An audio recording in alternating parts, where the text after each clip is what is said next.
Ocaklar yıkıldı yalan söz bilin. Güvenler yıkıldı yalan söz bilin. Bir söz için dostlar gitti oğuşman.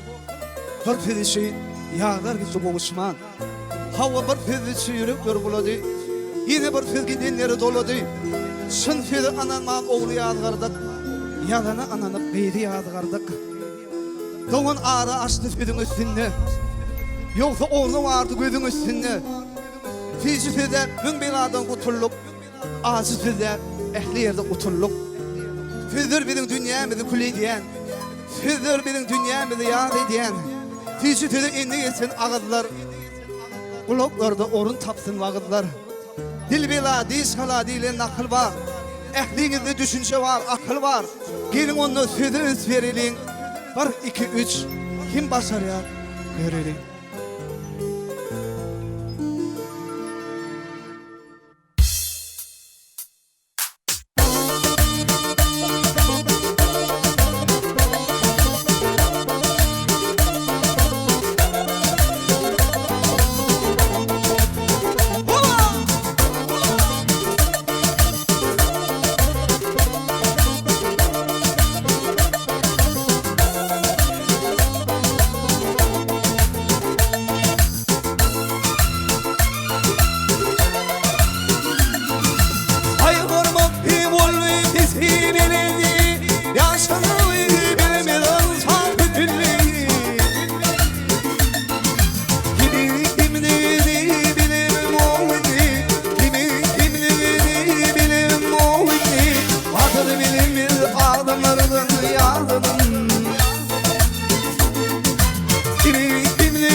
yalan seni yanına Dostum halim ardın yadım